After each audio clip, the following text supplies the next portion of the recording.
order. Roll call, please. Bowie, Here. Maker, Here.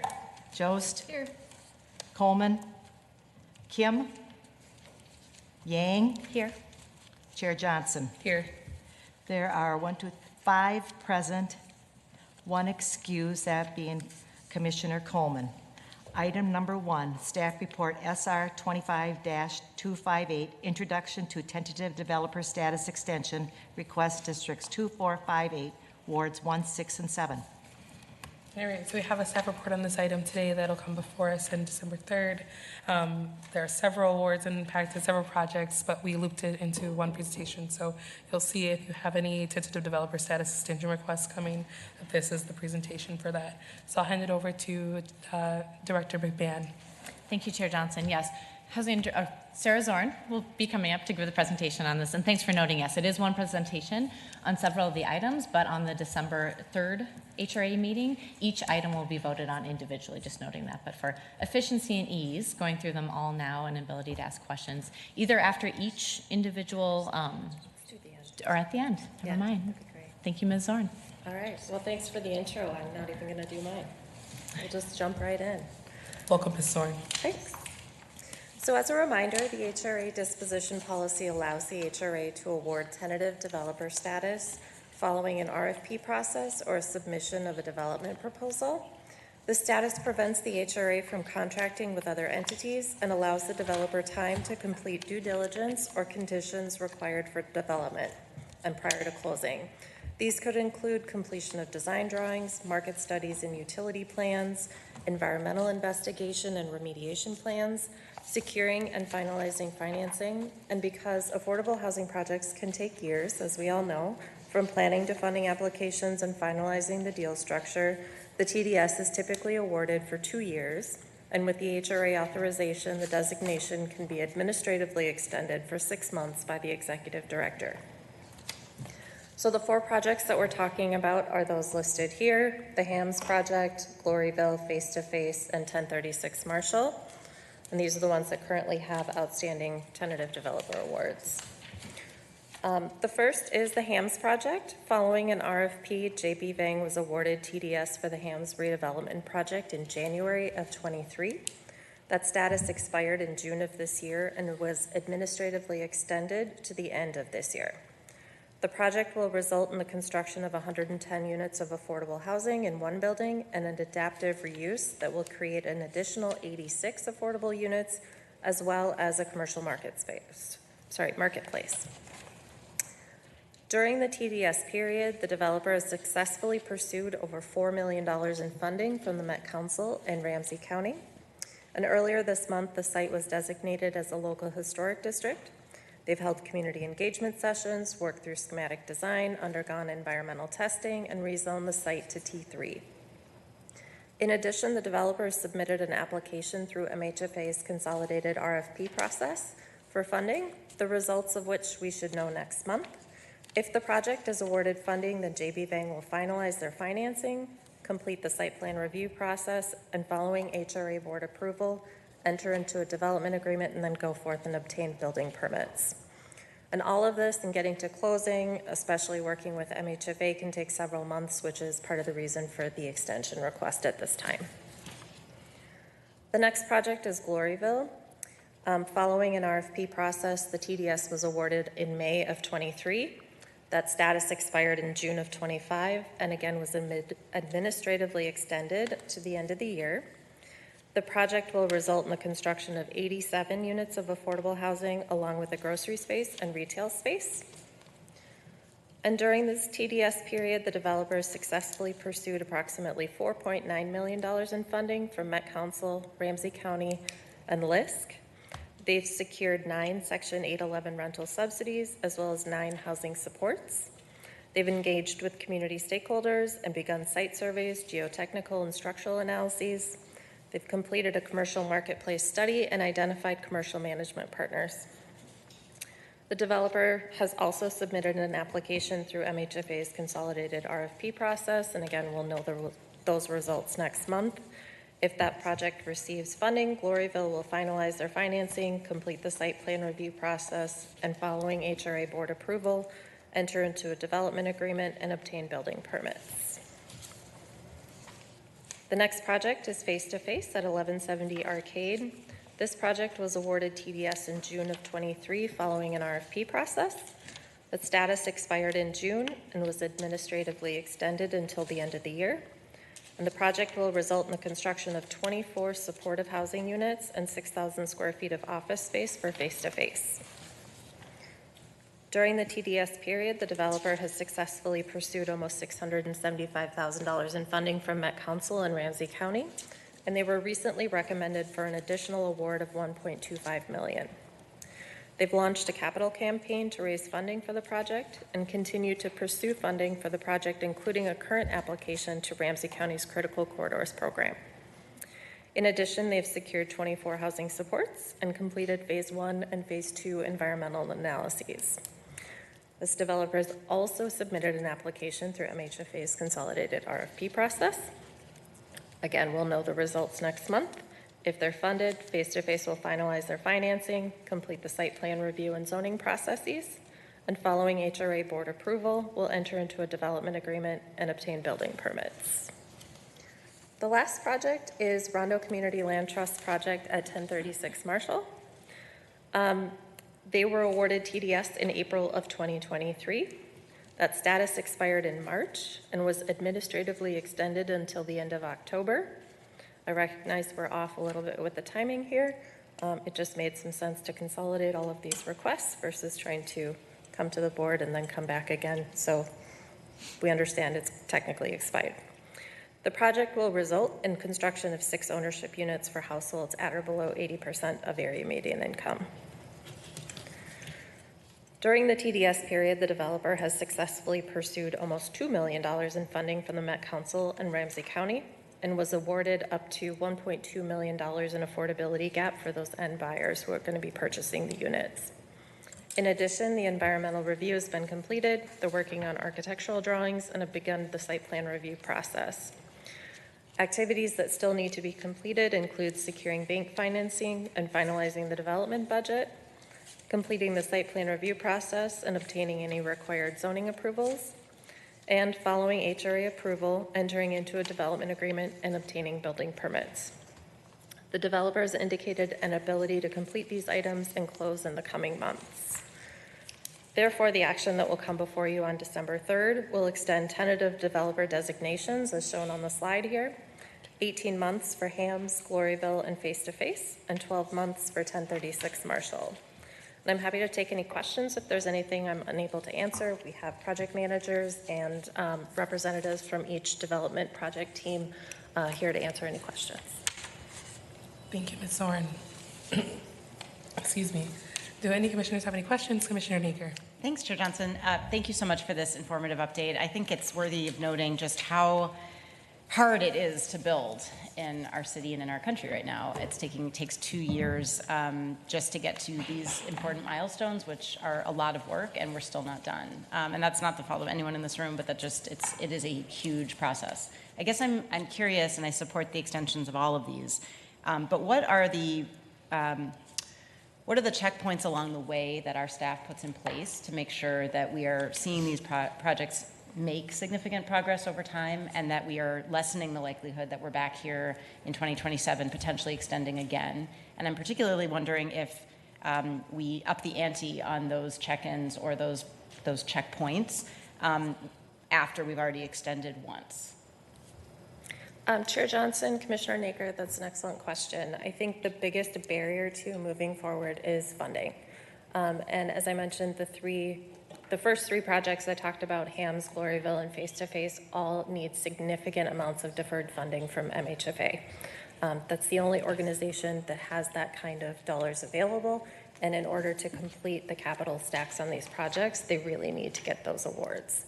And as we all know, the funding climate is increasingly competitive, and many of these projects have been submitting applications for the last 2 to 3 years and not being awarded for various reasons. And so I'll just say that that's sort of the first obstacle.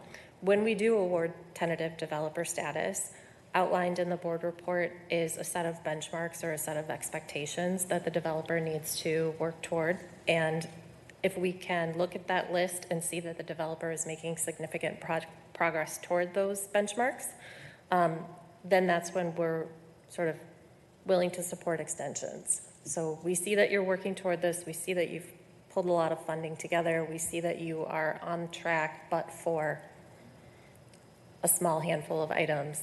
And that's where we're inclined to work with them to do extensions. Thank you. I appreciate that additional context as well, Commissioner Naker, on this.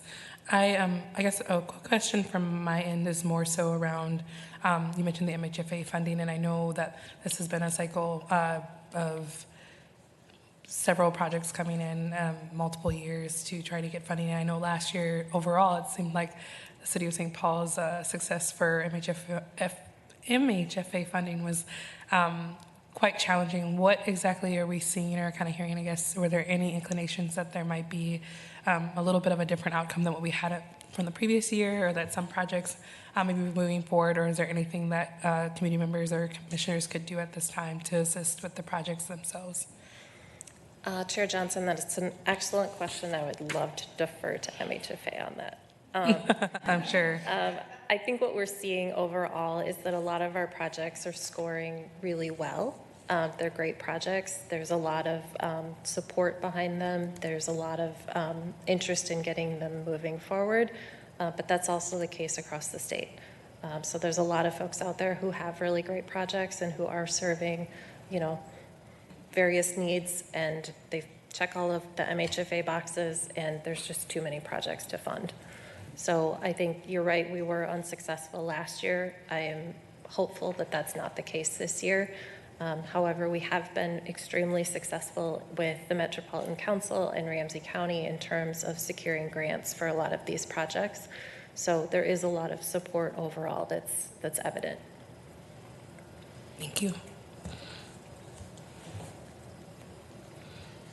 Okay, seeing no other questions on the item, we appreciate you, Ms. Zorn, and thank you to all of the project developers. I see, I believe everyone represented it, and so if we do have additional questions, I'm sure they'd be willing to share with them, but I'm sure that for for a lot of us, we've been familiar with your projects because of the long-term endeavors that you've taken on to really, in my ward, is transform historic landmarks and across the city, invest in affordable housing that we've seen come back and restore properties that truly either are vacant right now or need some tender love and care. So I appreciate that, and these items will come back before us, not next week, because next week we don't have a meeting, but the week after that on the 3rd. So thank you. All right, thank you. Actually, I'm going to take this suspension item out of order, Laura. It's not to throw you a curveball, but I will take a motion from Commissioner Bowie to suspend the rules. All those in favor? Aye. All opposed? Should I take a vote first or not? We just did. Okay. Item number 3 is suspension item SR 25-257, Promise Act Grant Presentation from Neighborhood Development Center. All right, and I just wanted to take this one in. One of the things that we had last year was a Promise Act update from MEDA and Neighborhood Development Center, Company, and we actually have NDC here again to be able to provide a little bit of an impact and update, because right now their round 2 grant cycle is open, and I think commissioners are aware of that. But if you weren't, last year we heard about the round 1 numbers, and they've been able to come back with some additional data as they're preparing for round 2. The cycle is open currently with, I believe, a deadline of December 14th. That is correct. Wonderful. So, and just so I can get your first and last name. Shahir Ahmed. Ahmed? Ahmed, yes. Okay, Mr. Ahmed, thank you so much for being here today and being able to answer the call that we had. I think it's important for us to be following just overall what opportunities are available to businesses, to nonprofit organizations, to in our ward, and actually being able to see, especially for those that are along the eligible corridor, getting some updates from a state program that we hope to see continue to be successful in both cities, Minneapolis and St. Paul. So I guess, Director Pimet, did you have anything further to say about that? Nope, nothing. The only thing I'll add is that I know there's a lot of entities in the community that are really excited to hear this information and get the updates. I did reach out to ensure that the BR's Business Review Council knows about this, and so that they can go online and find the materials and watch the video as well, and asking them to sort of spread the word. So all of the good information that we'll hear today, we can spread throughout the community as well. Wonderful. And thank you so much, Mr. Ahmed from Neighborhood Development Center, for being here. It means a lot to us. We know that MITA wasn't able to make it just for this day, but they did send a report in as well. And if folks have additional questions for both respective organizations after this, we're happy to help connect you and follow up. And thank you to the Economic Development staff team that worked to get you all here today. Welcome. Thank you, Council Member Johnson and members of the Council. My name again is Shahir Ahmed with NDC Neighborhood Development Center. We are a 30-plus-year-old organization headquartered at Dell and University, 625 Dell University in St. Paul. We work in several different areas throughout the Twin Cities, and part of our role as an organization is to assist entrepreneurs who are either low or extreme low income to really live out their dream through entrepreneurship. We provide trainings, we provide access to capital, as well as business services and real estate development opportunities for those entrepreneurs to start and grow their businesses. Council members, you may be familiar with one of our flagship incubator spaces, Midtown Global Market in Minneapolis, which serves as a beacon of light for those entrepreneurs. We have about 30 different entrepreneurs there who have the opportunity to grow their business. And so that's a little bit of who we are as an organization. In 2023, the state of Minnesota had etched in law the Promise Act grant program. Our organization was appointed to administer the grant portion. As Councilman Member Johnson mentioned, MITA is administering the loan component of the grant, loan component of the law program. And so any loan-related questions, I would ask that those questions be directed to MITA. Today, we've provided a slide deck to walk you through our first round of distributing the grants for this program. The program began or launched in June of 2023. In the big picture, what we are able to accomplish in 2023 for that first round, we were able to get $9.5 million into the hands of entrepreneurs who applied for the grant. There was over 650 different entrepreneurs who received these funds. The average grant size was about $14,000. And the makeup of those businesses was 83% of them were BIPOC entrepreneurs. We also, I believe it was mentioned that we have an impact report on our website. Please, if you have a time to take a look and download that impact report, it will showcase more of these details of the first round. Just to kind of pick a little bit at the data that we were able to uncover for this first round of the Promise Act grant program, we had over 6,200 applicants come to our doors last June. So you could imagine in DC, again, we've 30 plus years, we're not a technology company, and so it was a new embarking for us to develop an application portal that the applicants could take advantage of this opportunity. So we weren't really prepared for 6,000 applications, but the technology did withstand that volume.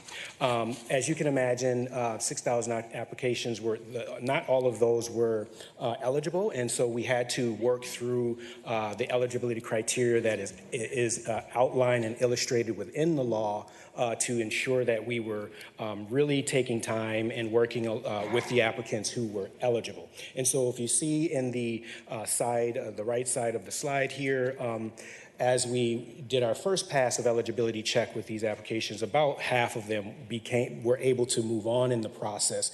And for St. Paul, there was over 800 applicants who were eligible to move forward. Commissioner Bowie has a question. Yeah, We absolutely. periodically stop Mr. Ahmed if there's a hand of one of the commissioners. I so certainly will, I may yes. chime in Sorry. a little Yes, bit Chairman. to do that, so excuse Absolutely. us. But Commissioner Bowie, go ahead. Thank you, Chair Johnson. Thank you so much, Shahir. I just have a really curious question. What worked really well in South Minneapolis? Because it's really apparent that they have tons of applicants and Yeah. have the majority of those who are eligible. Can you speak to just like what was a good model for them? Yeah, Maybe I St. Paul I could think look the at? makeup, yes, member Bowie, the makeup of the businesses, I believe, in South Minneapolis, and the density of those businesses along the Lake Street corridor, for example, allowed for many of those folks to get into the application portal right away. And so you see those numbers are higher versus in North Minneapolis, businesses along the West Broadway corridor, there's, not, the density is not as concentrated as it is on Lake Street or University Avenue, for example. So we feel that what we've learned that has been what has contributed to, in part, the higher application numbers for South Minneapolis versus North Minneapolis. Thank you. Continue on. Thank you. Thank you. So when you look at the numbers for St. Paul,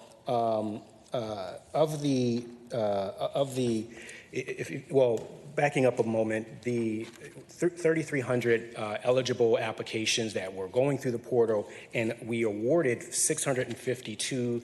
That's about 20% of the applicants who were awarded. So it was very competitive, a very competitive process to get a grant. Some of the ineligible criteria we were able to learn from the portal, as you can see in the graph. Some of it was due to revenue. The state law had a threshold of $750,000 or below was the criteria, the threshold for entering into the program. And then, as you see here, many of those applicants were outside of that threshold, as well as the geography. The law did have specific areas that the grant applications could be eligible from. So, for instance, all of North Minneapolis, for example, parts of St. Paul, including East Side St. Paul, parts of West St. Paul, at Frogtown, for example, and then parts of South Minneapolis, which would include the Lake Street corridor, the Riverside area. So some of these were the target areas that were etched out in the law that applicants had to be a part of, or their business needed to be placed and operating in those geographies. Madam Chair. Excuse me, Commissioner Naker. Thank you, Chair Johnson. Just a question about that. So there was a lot of confusion and consternation among my business owners on the west side about whether or not they were eligible in the geography originally or not. I didn't hear them mention just now, is the west side part of the geography or not? I believe that there is a corner of the west. I do not have the map with me as of right now. I didn't prepare the map, but I believe that parts of the west side may be eligible for the grant, yes. Okay. And we can get that information for you. Yeah, I know there was a question, and then I think we clarified that the west side was eligible, and then we had business owners reach out and be told they still weren't eligible by geography. So I would really appreciate the clarification on exactly where those borders are. Absolutely. Thank you. And on our website, an applicant could enter in their address, and it would take them to, the Google map would pinpoint exactly where the territories are, the boundaries are. Right. I just want to be able to tell constituents to apply or not to apply. Absolutely. Thank you. Commissioner Yang. Thank you, Chair Johnson. Is this data on the slide here for both cities? This and then is, also, can you expand on what flagged and eligible but not randomly selected means? Yeah, absolutely. So this is a makeup of the entire, all three cities, or both cities.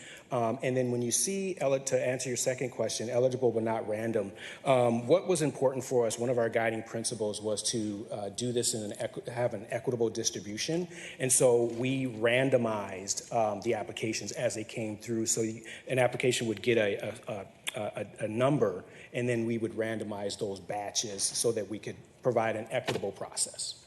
And so what you see there is 1,500 applications that were eligible but were not selected due to the randomization to preserve equitable distribution. Yes, Follow up. Commissioner Yang. Okay, thank you. Oh, and then I was also curious what flagged meant. Pardon me? The flagged part here, like what does that mean? Like, did they have something on their application that they needed to fix? Yeah, it was something that we couldn't identify or verify. The burden, the way that DEED, we're in partnership with DEED to administer the program, and the way the guidance that we've received from DEED is that the burden of proof is on the applicant, and we were unable to dig into, the applicant was not able to demonstrate that they met the criteria. And so that percentage represents applications we could not determine. They were not eligible, but we couldn't go further, deeper within why. Okay, and my last follow-up is I was just wondering for the applicants that were eligible but not randomly selected, do you have a process to get them to apply for your second round here? Because I know your second round's opening up. Great question. The first round lasted from June until about June 2024 until about I will say July of this year. And in June of this year, when the legislators closed session, they did make changes to the law, which made it incumbent upon applicants to reapply if they applied in the first round. So, and what we were able to do was to build a self-check on our website. So you as an applicant, you could go to the website and do a self-verification check to see if you met the new criteria based on the law changes. And if you did, then you would be encouraged to continue to apply. So if you were in round one, there was no guarantee you would be eligible for round two. Thank you. Due to the law changes.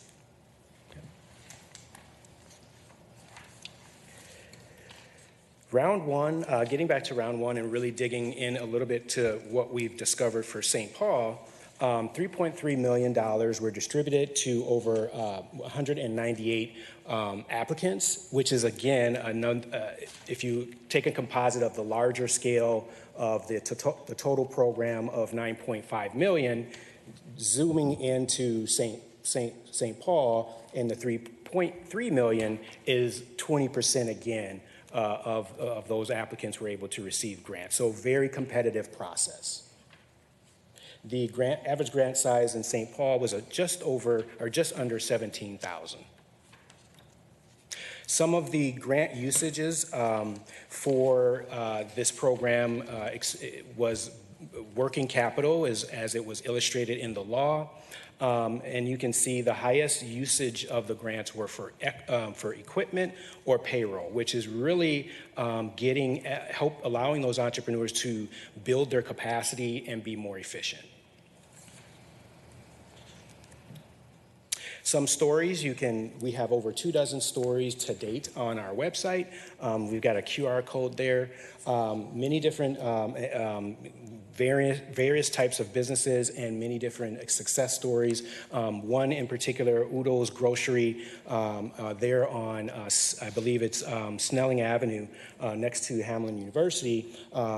This was an opportunity for that individual, that entrepreneur, to use these grant dollars to get more equipment and fixtures in his grocery store. Some of our community partners that were alongside us in round one, it was very important for us, NDC, to do this in partnership. When we first began this process in early or late 2023, we had over 60 different community organizations throughout the Twin Cities come to our doors and really have an opportunity to talk about and imagine what this program could do for all of our community.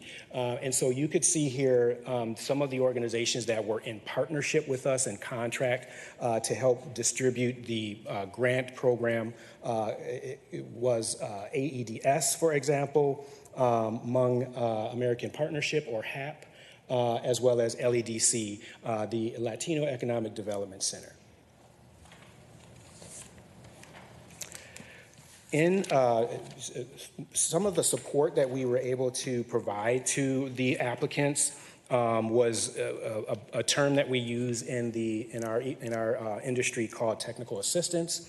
We were able to provide over 80% of the applicants needed technical assistance, which means they needed support with either the technology and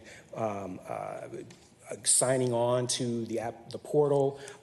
They may have needed help with navigating the portal.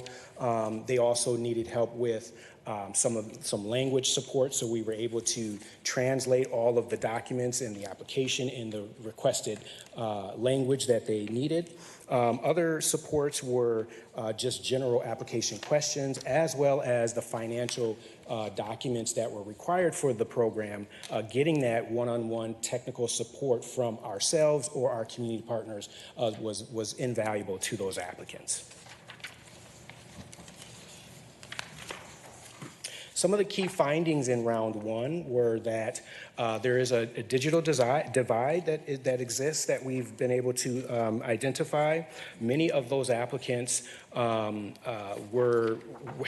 a very difficult time being able to have their documents ready for uploading into the portal, which was a requirement for us to verify their documents.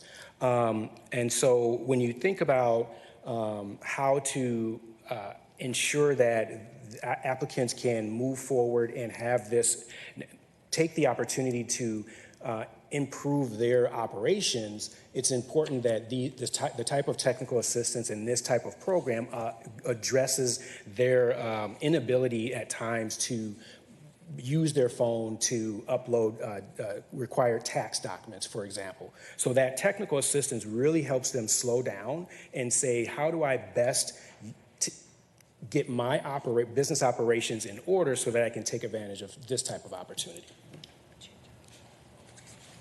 Commissioner Bowie. Thank you, Chair Johnson. Thank you so much. I just wanted to touch on this point because I definitely saw this when we were doing our info sessions the first round.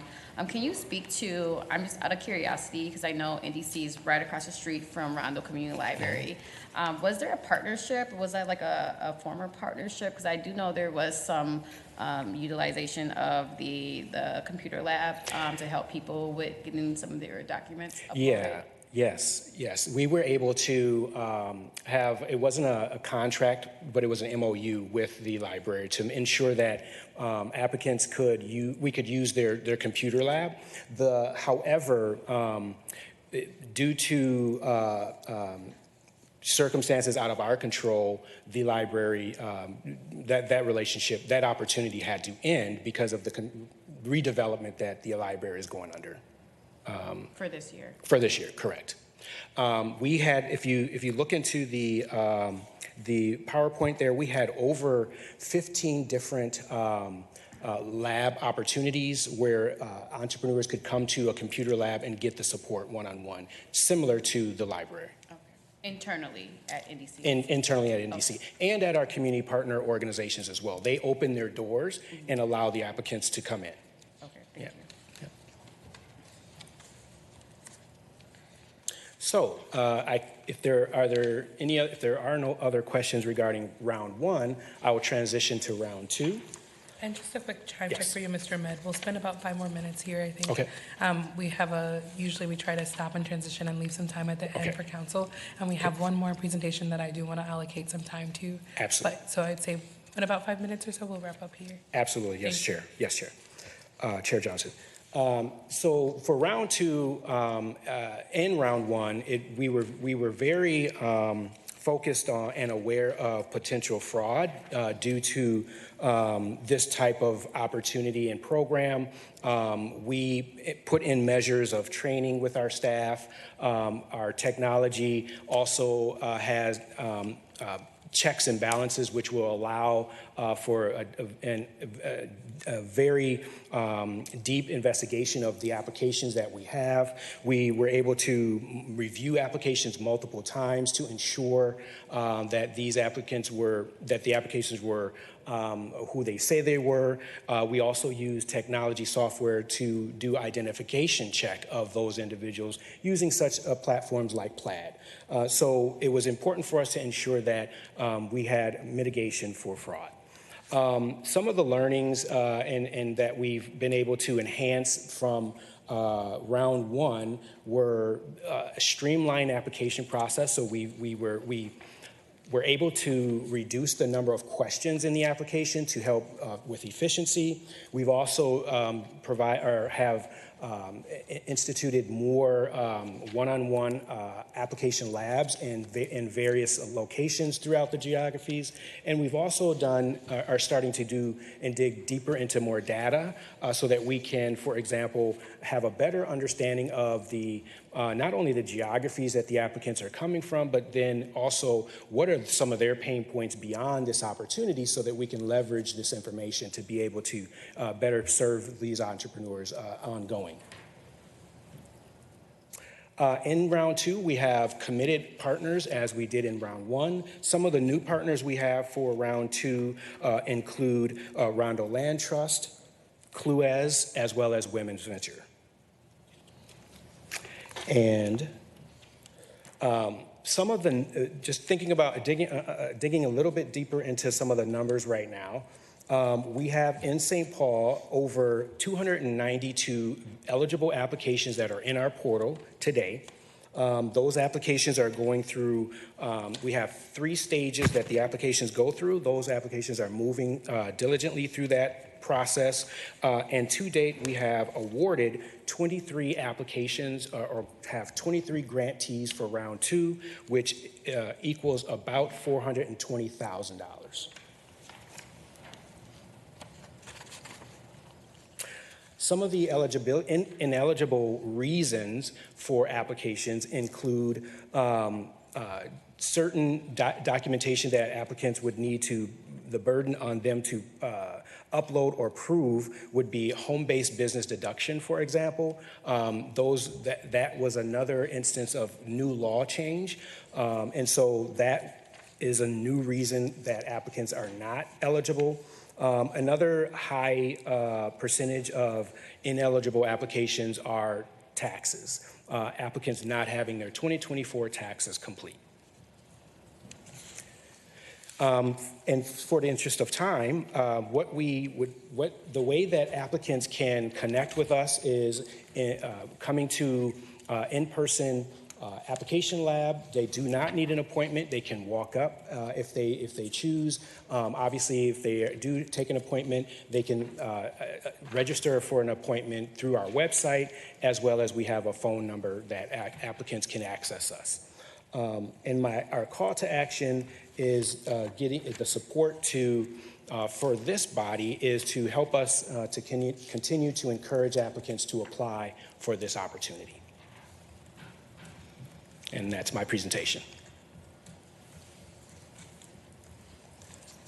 Something I would just say as initial, I'm wondering back, I'm seeing the ineligible applications number climb up a little bit, I think from round one's like numbers, there were some folks that were eligible, but they weren't selected, but I'm seeing the ineligible number get a little high.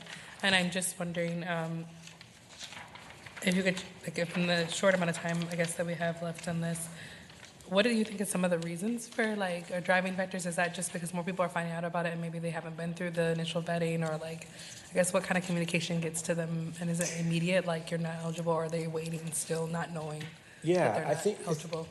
Absolutely. Sorry, Chair. Yes, Chair Johnson. We've been learning that many of the applicants from round one, due to the law changes,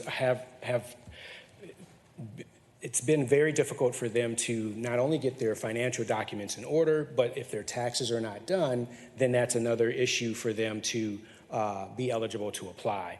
When you think about that increase, we have been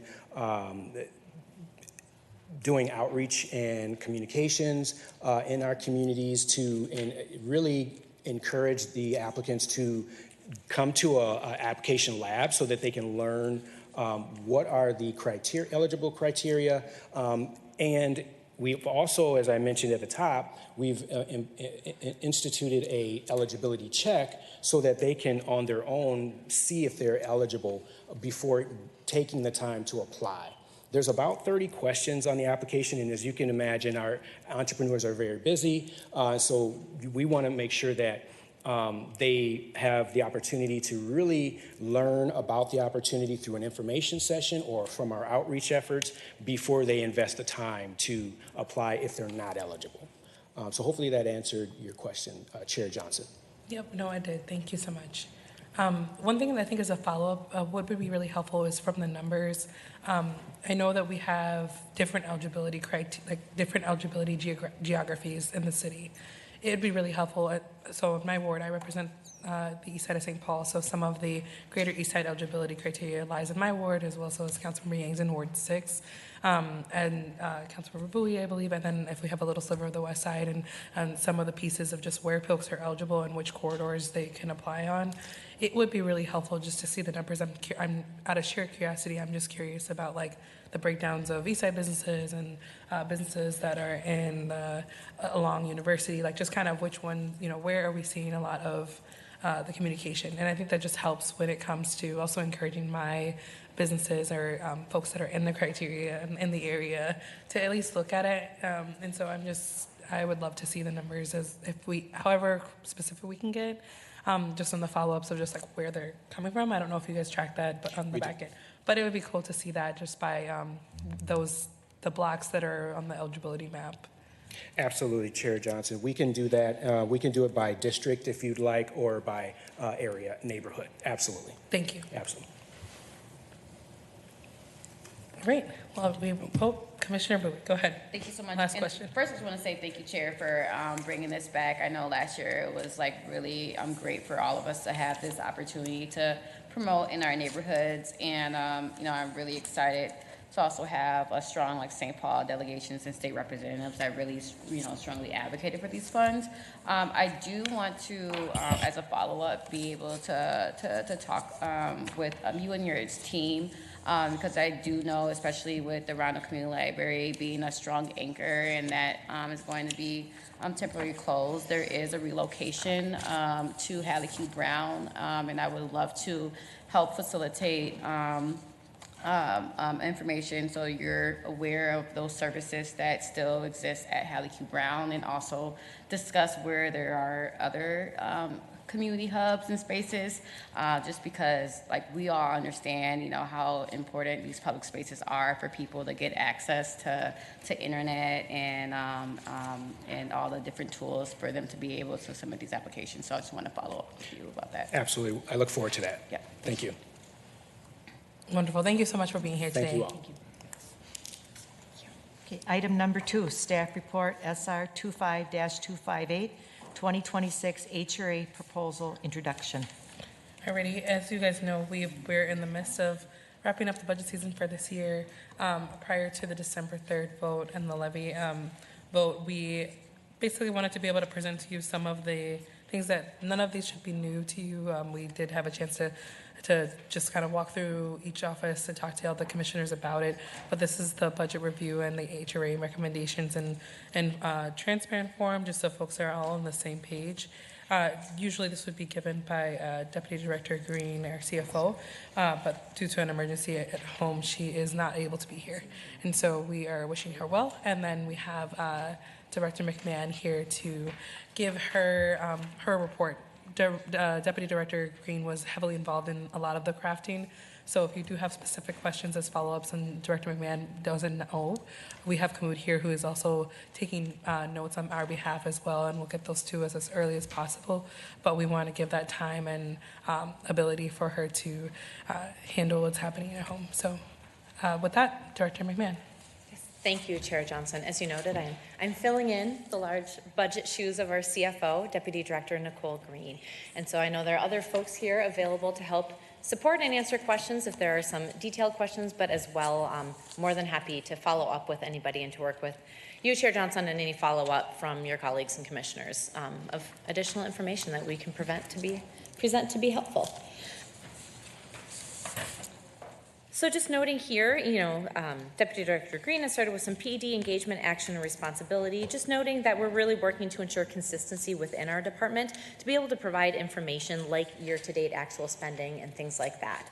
A lot of that budget, that sort of daily budget grind, if you will, that we're working through continuously throughout the year to be in a position now to be able to provide information for you as you consider the budget and budget changes.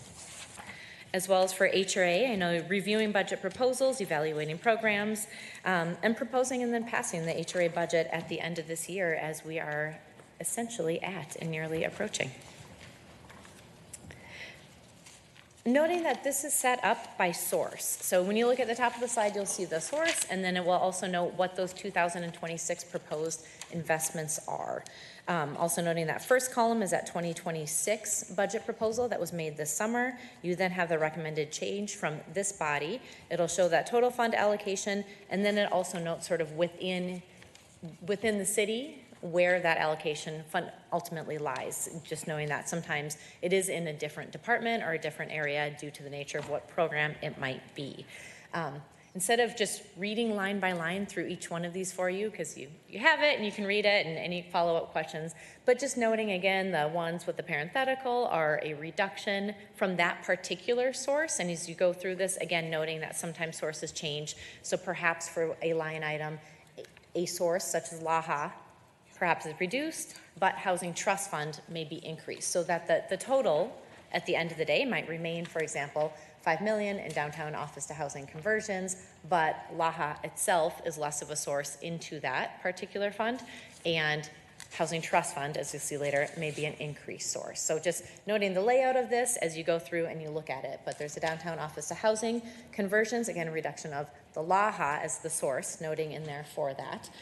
Emergency rental assistance, an increase from LAHA. You have the supportive housing contract, which is actually with Ramsey County there. And then small scale development increase from LAHA, and then the carryover for the Familiar Families pilot, which is an OFE. Any questions before I move on to the next slide?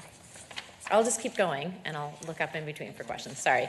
Yep, Commissioner Bowie. Thank you, Chair Johnson. I do have a question about the Familiar Families pilot. So this is a carrying over, but also a transfer to a different department, or because Office of Financial Empowerment, from my understanding that it was ONS that was the city attorney's office was a department. So would this be a carryover and a transfer of departments that's managing this? So I can actually answer that one, no. So Familiar Families and Familiar Faces, two different programs. Yep. So Familiar Faces is housed in the Office of Neighborhood Safety.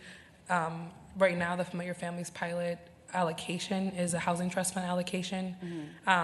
If it were to be carried over through LAHA funding, the placement for that within the city would be within OFE. Two separate programs, two separate, completely different things. But also, I was just talking to our city attorney as well. We are working on addressing the housing trust fund allocation this year. So this might actually not be a carryover into the new year, but it could be. And if it is, the suggestion or the recommendation from HRA is to use LAHA resources to be able to make that a city-led pilot as well, and to not reallocate money from the housing trust fund here. So neither a transfer from ONS, and it is not actually addressing Familiar Faces as a department at all. Okay. So this is not funded by LAHA. This is funded through the Housing Trust Fund? Or For 2025. Okay. Yes. Okay. But historically, it's been funded by? No, it was a first-year pilot that's only been funded once through the Housing Trust Fund. Got it. Thank you. Yes. But now on to the Housing Trust Fund, noting that is the source on the top. And also noting those numbered items are technical changes when we're looking at the source and what it's coming from, just because as you're all more than familiar, different sources have different compliance requirements, have other different obligations that come with them. And so sometimes the program itself might remain at the same funding level or have changes in the source in order to be more effective with that program and with the reporting requirements and other additional things that come with that. So again, I had noted the downtown office to housing conversions and the change in the LAHA source from it, reduction of the LAHA source. This then shows an increase in the Housing Trust Fund as a source to that. You have the small scale development, ADUs, familiar families, and those are all in there. And just a quick note here for clarification and just so folks can catch it. So the downtown housing and office to housing conversions, that $3 million allocation and the LAHA allocation combined is where the $5 million is made up from. And then simultaneously on this slide, you'll see the carryover that I mentioned from Familiar Families pilot no longer being recommended. It's an allocation fund from here. I do want to take the time to just shout out Yasmin and the team that was working on the accessible dwelling units acquiring, just to provide context behind this recommendation. One of the charges that we've given our planning and economic development team has been to be realistic about their planning, be realistic about what they feel like they can accomplish in year one, and or in 2026. And that came out of multiple discussions with them. And this is a reflection of that request from this body by being able to share that they have every intentions of finishing their planning process for 2026, the actual subsidies they intend to acquire in 2027. So I just wanted to say I was personally really grateful to see just that transparent communication ahead of time when it comes to just being able to steward dollars elsewhere. So, yeah. Thank you. I appreciate that. And I appreciate you noting that because that's maybe a preview even to the year after's budget, 2027 budget, in looking exactly at that in 2026, that it does make more sense to be looking at those pre-approved plans and to use that opportunity to look and dig even deeper into the funding requirements if we're looking at something like subsidies and exactly how many units, what type of units, et cetera, you can provide so that that budget proposal or budget request that's likely to come next year for 2027 will, again, to the point and to your encouragement of actual spending, be really realistic and have more of sort of the data behind it to show exactly some of the questions that you've all been asking. Thank you. Commissioner Bowie. Thank you, Chair Johnson. I just have a question around just like the city department, and this is just one of the things that is, not to be nitpicky, but when it says the department, housing, economic development, one of them says economic development, and then it's planning, housing, and I understand OFE, excuse me, but is this still PED, or if you could talk about what's planning and what's housing and how that's different from the actual housing economic development department? Yes. just trying to Sure, Chair understand. Johnson, Commissioner Bowie, sorry. Just It's, trying to understand. in here it's noting either which division in Okay. PED it's in, or if it's in a separate city department. So sorry about that, maybe lack of clarity here. So for all those top level ones, those are all in PED, it's just noting which division. So it'd be in the Housing and Divisions. Economic Thank Development you. Division, right? And then it goes down to OFB. Yeah. I think I cut off a little at the end with the parenthetical there too. So, just so I can have more clarification, so the planning division is that just the staff for it, and then the housing division, is that the actual subsidies to go into the development? Chair Johnson, Commissioner Bowie, it is the staff that would administer those. Okay. So within PED, it would be that housing division that would be administering those subsidies. Got it. Thank you. And similarly. Yeah, think of it planning. as the team, Yeah, like which team you're going to be talking to. If it says housing, it's Jules. Planning, planning team, then you're probably talking to Yasmin. Economic development, you're talking to Director Lloyd, those things. Thank you.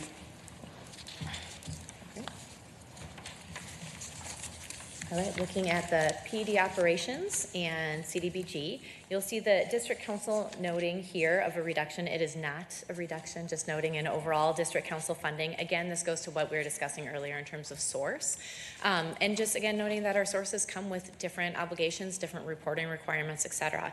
And I know we want to ensure, particularly for community partners, et cetera, that we can provide the funding without making it so onerous that they're not able to use it as fully as they would otherwise be able to, that they can really really focus on those great things that they're doing as community partners that we really want to encourage them to continue to do as much as possible. And so this is an effort to really try and streamline things, to make things equitable across the district councils, and to allow that opportunity for even more focus on the good work that they're doing. The Loan Enterprise Fund, looking at, again, commercial corridors, and you'll see the district council noting additional funding there out of Loan Enterprise Fund and the Business Retention and Expansion. Commissioner Yang. Thanks, Chair Johnson. I most likely will have follow-ups after this, so I'll reach out to you and both the chair about it. But I just wanted to understand the business retention and expansion. Is that the same thing as the business assistance fund? Like, I didn't see anything about the BAF on here. I can just simply say that. So no, sure. In short, it's not the same. The business assistance fund is actually a technical change piece that I believe when we sent the actual presentation still had the slides that were included for the technical change slides. Those, I don't think are in what's posted up here. But Okay. We'll make sure that We have them. Yeah, we we can have share slides those. for the technical changes. Yeah. Some technical changes that PED are proposing are carryovers, whereas the business assistance fund carryover is codified there. And so these are just HRA or like HRA related changes, proposals based off of the chair's budget. But the the actual technical changes, it's captured there. The 230,000 for business assistance is there. Okay, yeah, I just wanted to make sure we still had money in the business assistance fund. It's been really helpful whenever we've had crises come up for our business corridors. But yes, it'd be helpful to get the full spreadsheet if this is helpful in this snapshot.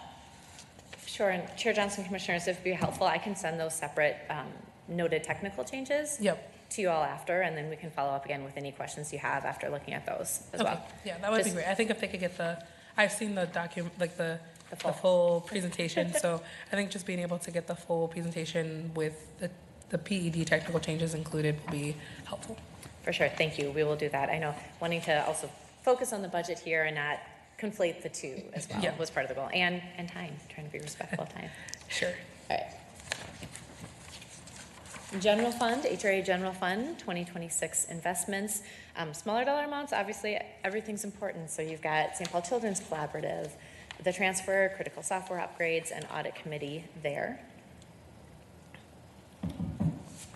And then the parking fund. And so the transfer to River Center reduction, the transfer to the City General Fund for parking meters, the parking meter transfer reduction. And I know that this body's had a lot of discussion about transfers out, et cetera, and I think you'll see the HRA recommendation regarding that reflected in this slide here. The Hallie Q. Brown Library lease, contracted security, cybersecurity. And again, here's where you see the district councils, as I noted earlier, a reduction in the CDBG, but an increase from the HRA parking fund, again, having to do with just some of the constraints of the CDBG as the source for district councils. I saw a hand from Commissioner Jones. Thank you, Chair Johnson and Director Grant. I apologize that I didn't catch this before, but I think for the Hallie Q. Brown library lease and the library contracted security, I think the amount that these add up to, the 190,000 is correct, but I think that the Hallie Q. Brown library lease is 100 and the library contracted security is 90. If we could double check those. Sorry I didn't catch that earlier, but just wanted to flag that. No, there are a couple changes here that I noted just from error, I think a script error, but we'll be able to make sure that those numbers are correct, just so it's transferred over the way that it is. Thanks. But yes, the intentions there are to fully cover both. Yeah, that's what I thought. I was double checking our other documents. So, okay, thanks. Yeah, no problem. And then I think one thing that the transfers that are here, if you're interested, the three transfers that we are proposing, the two of them are the River Center and the General Fund for parking meters. As you see, those have been zeroed out here. And actually, that brings us to the end. I appreciate noting that distinction, and feel free, like I said, if there's anything like that for libraries related, et cetera, that you all caught, please make sure, obviously, to Chair Johnson, myself, let us know, and we will be double checking that with the actual spreadsheets instead of just presentation and transferring. And yeah, happy to answer what I can now and happy to follow up as well with more details. Okay, and then one note that I want to make before we transition, I saw Commissioner Nicker's hand as well. Regarding the downtown housing and the office to housing conversion dollars, as I had mentioned kind of, I think briefly to you, I believe that that includes the $1 million carryover for office to housing conversions from this year. And I just want to make sure that that is checked in on and just clarified, because I would hate to have discussions about what else could happen with that money if the intentions were here to capture for the 2026 budget just kind of becomes a moot point. But that's one thing, and then I'll hand it over to Commissioner Naker. Thanks, Chair Johnson. I just wanted to, I know we got super in the weeds, and I think it's funny how we always apologize for getting in the weeds, which is literally our job, especially when it comes to budget. But I do want to just step back and thank you so much for your leadership on this. You have taken such a close and careful look at this budget and proposed something that I think when you do step back, what we're seeing here is a budget that solves for so many of the things that we want to see. I want to particularly highlight your partnership on making sure that we have the $5 million for downtown, and your support in proposing a really specific program for using those dollars and getting those dollars out the door so that they don't just sit. Also, moving the district council funding out of CDBG. I don't think we can say loudly enough how much of a difference that is going to make for our district councils. The only reason that all of our district councils are, I would say, held hostage to all of these requirements is because some of them have this requirement of federal funding, and by moving that out and also making sure we're fully funding their request, they're getting more money and they don't have the strings attached. So it's huge. It's going to make all the difference in the world. And then finally, shouting out to getting all the money for our commercial corridors organizational assistance program, which we still need a new name for. I can't stand the CECO app, whatever. But I love the program, and those dollars have flown out the door. They've made a huge difference in our community. And with this budget, we're also making sure we keep that at the $1.4 million that we had last year. So I love everything that's happening here. I think that there's a lot of shifting around and a lot of, it's kind of hard to see it when you just look at the PowerPoint, but really a great budget. Thank you so much, Commissioner Naker. I really appreciate that, and I've appreciated the partnership too of our teams, being able to kind of walk through multiple iterations. I will say that I think one of the two real key valuable folks this budget cycle, and the folks that have been really, everybody has been wonderful. Like all of our team has been really amazing, but we have jewels and gems and Deputy Director Green and Chief Budget Officer Kamud Verma, which we just do. And I think that goes without saying. And then in the communication with Director McMahon on just being able to be like, here's what we're doing. And both of us being able to maneuver this as myself as chair this year go round, and then also as interim director this year go round. And we're both working to figure that out. But for sure, we have like hidden gems in our finance wonks in Deputy Director Green and Kamud for sure, and helping us find some of these allocations. But your help and your clarity as well, commissioners, have been really helpful to identify clear priorities that we carry as a body. So that has been really helpful to just knowing where to go. Commissioner Kim. Yeah, I also would like to glob onto the thanks today. Because having also managed a budget process with Chair Yang, I just really want to commend you. I felt like my priorities and specific asks were represented well and carried through, and just an incredible amount of detail. I learned so much about the HRA budget this year, and kudos to you on it. And then lastly, as the very interim budget chair in partnership with Chair Yang, which will start December 3rd, actually. I think officially we'll be back from maternity leave. There were some budget solves that we didn't have in our budget, and you stepped in as the HRA chair to be like, I think we can make these happen. So the teamwork to ensure that all the council's priorities were not only identified but also funded was just a great team effort, but a huge kudos to you for stepping in and say, I think we can find money here for this. So I just really appreciate that partnership a ton. So thank you so much. Oh, that's nice. Vice Chair Jones. I'll add on to that. Serving with you as the vice chair this year for the first time, I also learned a lot and really appreciated all of the work that you put into the budget and just the creativity and the effort that you brought to find those sources from all the different funds. I'll just highlight, a lot of really great stuff in here, but I really particularly appreciate the funding for the district councils. I know last year that was something that, a priority that you and I talked about. I know that our council shared, and we didn't get in the budget last year, but we got some money in this budget this year, and then even more because of the work that you've done with our budget, and so really appreciate that. We do have a few minutes, and I've committed to trying to make sure that we don't go past 3:15 for pieces. But thank you, Director McMahon. I want to transition a little bit, but it's related, to talk about the Downtown Vitality Fund, Commissioner Meeker, in part because all of our commissioners have heard about this $5 million investment in downtown through multiple conversations with Commissioner Naker, but also I know Commissioner Naker has been doing a lot of work within her own board as well to hear a little bit more about this downtown investment. And so you should have an additional handout with you about the fund.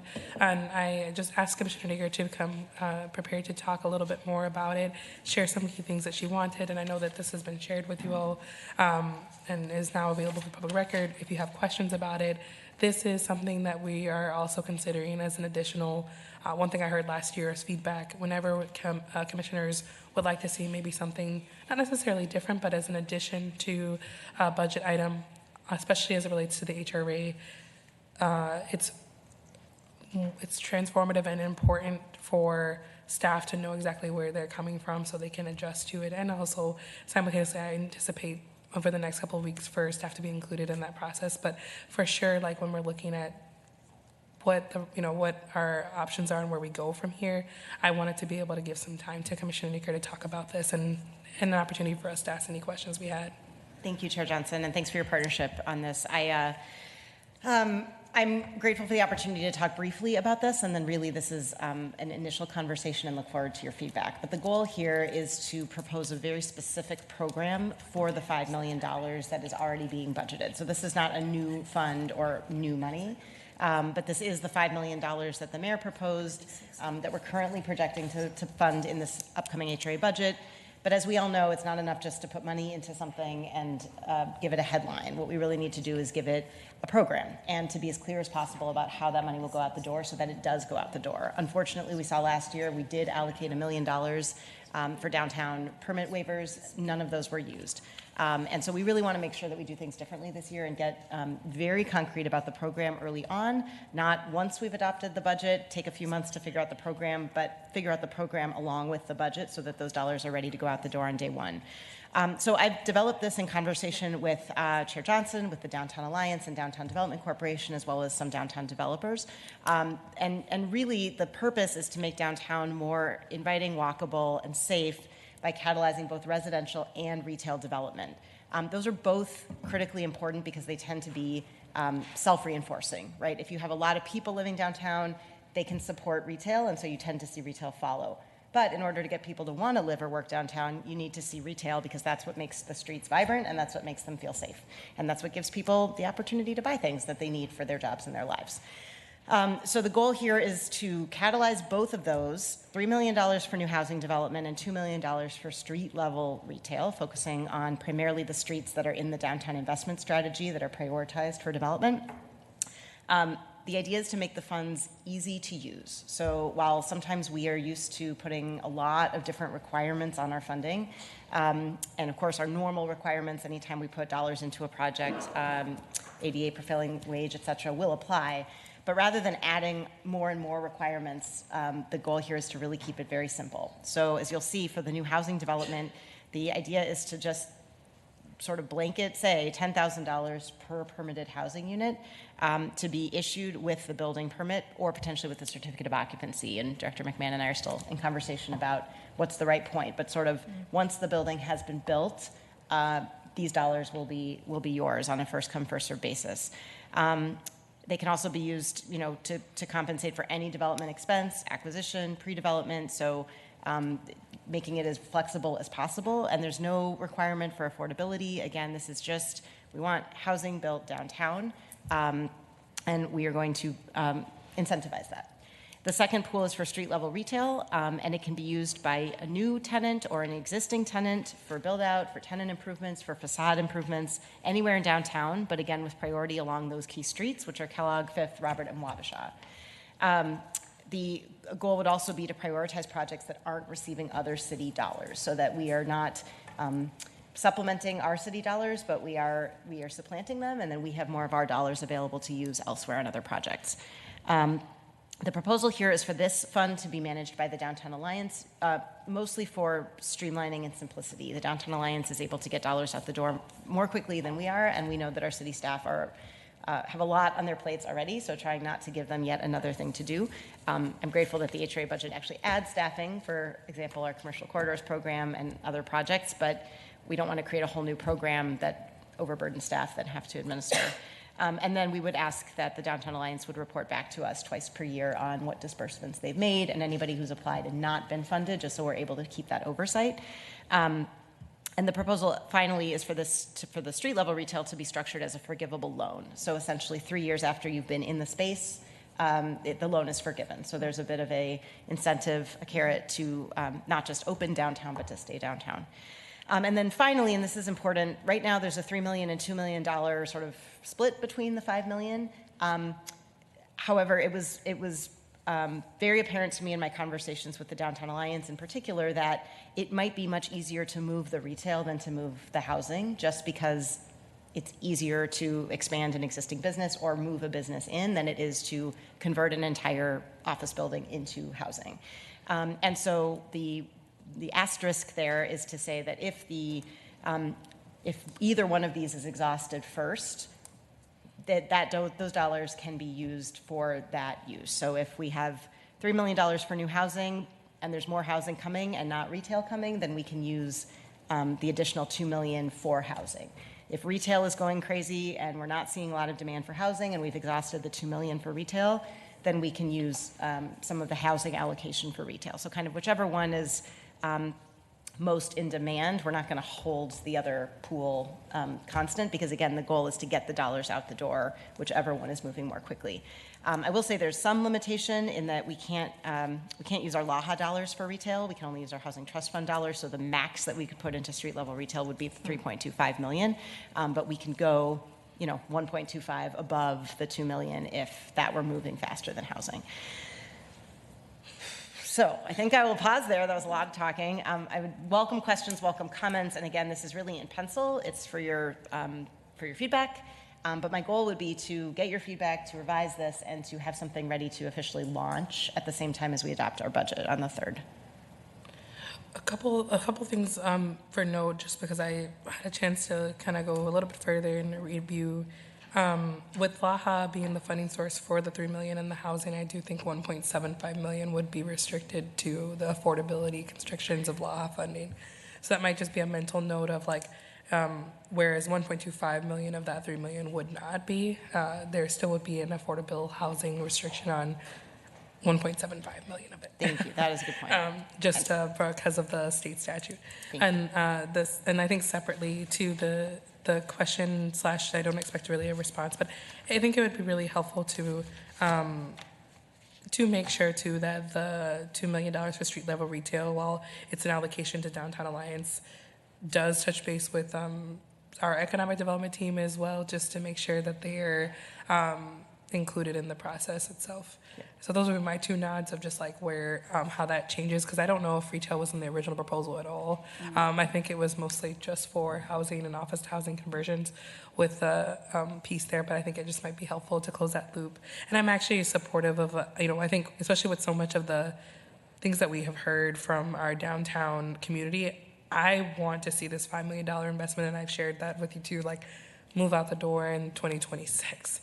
And so, if this is a means to do that and to make sure the investments actually, because I anticipate further investment in future years for downtown and overall know that this is a multi-year project. And so anytime we are putting money somewhere and it's staying in our budget, it just feels like it's kind of defeating its original purpose. So those are my two nods. I'd love to know kind of the economic development standpoint from their division, from Director Lloyd and staff, and then the housing piece I just wanted to note for your awareness. Thank you, Chair. And you're right, I think LAHA dollars are restricted to 80% area median income. Yeah. Which shouldn't just close to market rate downtown. Yeah. I was shouldn't impede certain things. Yep. And I know that we discussed that, but there's that little restriction. Now, for any of the Housing Trust Fund dollars, that's not the case. Yep. No, thank you. And your point about coordination with PD is well taken, and absolutely, I will add that in. I think, especially given that we want to prioritize projects that haven't gotten other funding from the HRA or the city, then we would need the Downtown Alliance to be talking to staff to coordinate that. And I will say that we increased the staffing for the corridor funding to a full-time person with the anticipation that they could help if that was needed. So, Commissioner Vice Chair Jost, and then I think Commissioner Yang, I saw your hand, and then we'll end with Commissioner Bowie. Y'all are just gonna have to vote with me to the council meeting. I'm sorry, but yeah, Vice Chair Jost, go ahead. Y'all know where I work. Yeah, I appreciate. I didn't know if we had time for questions. Really quick comment. The only comment I had about the 3 million housing and the 2 million for street level is, like, I know some of these housing projects take longer to kind of come to fruition and to get their funding, but I think my understanding, and maybe the Downtown Alliance can provide this feedback, is knowing the commitment is there is kind of what keeps developers at the table, and so I think it would still take longer for that money to go out the door. I'd like to see, it would have been nice for 5 million to go out the door next year, but I know that can be challenging, and so I just would want to make sure that we will still get, I think based on some of the requirements between LAHA and the Housing Trust Fund money, like, we'll still get there, but I do want to make sure, like, we do still get those housing projects, and developers know that, like, we do want to still do this here, even though we're kind of breaking it out that way. Yeah, thank you, Ms. Jost. And absolutely, I think that's, a lot of that will be about, I think we are messaging that, and we will continue to message that. The only reason I actually considered adding in the retail was from the feedback from the Downtown Alliance that just said, they actually said we could use the entire 5 million on retail in 26, no question, and that would actually spur housing. Oh, good. But I know that this body feels strongly about the housing, so it's, Okay. so yes. Okay. Yes to both. Thank you. Yeah. Commissioner Yang. Thanks, Chair Johnson. It sounds like a really great plan. I was just wanting more clarification. Is this proposal something that already has the support from the Downtown Alliance and also from PED too? Thank you, Ms. Yang. It has the support of the Downtown Alliance. I hope it has the support of PED. So it sounds like those we're conversations will be had then? Right. Oh, we'll be okay. talking about Okay, it. great. Yeah. Yeah, I can just chime in. So we just got this, so I'm still looking at it. I sent Commissioner Naker a bunch of questions so we can follow up and communicate on that and how it would work. Great, thank you.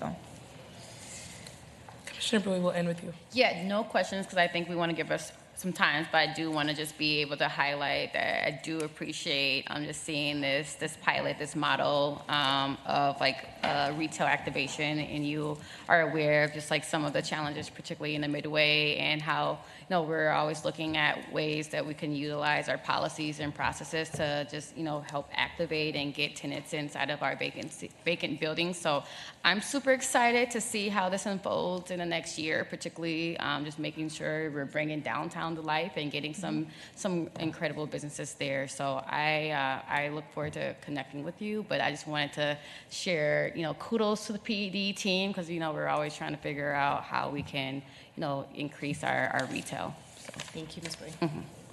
Absolutely. I think that I agree with Commissioner Bowie on the sense that, in so many places across the city, a vitality fund is helpful. And so just being able to see and learn from the first year, I think that's why it's going to be so imperative that that we have resources to look from with this initial investment. And I think it's always been a little bit of a pilot in the sense of, right, this is an investment that we're taking to see move. So that's amazing, and I really appreciate Commissioner Naker for taking the time to put this together. I think it's really helpful and transparent. And if folks have questions about this in particular, or when you sit with it, I know that was my experience. I sat with it a little bit longer, and I'm like, okay, I have a little bit more questions. Feel free to reach out to Commissioner/Council President Naker with their additional questions. And I think just to the point of being able to hear back from PED and from the Economic Development team, because we don't have another meeting before the 3rd, maybe that update would be really beneficial to us. Yep. All right. Okay, so I'll give you guys back some time. With that, we're adjourned.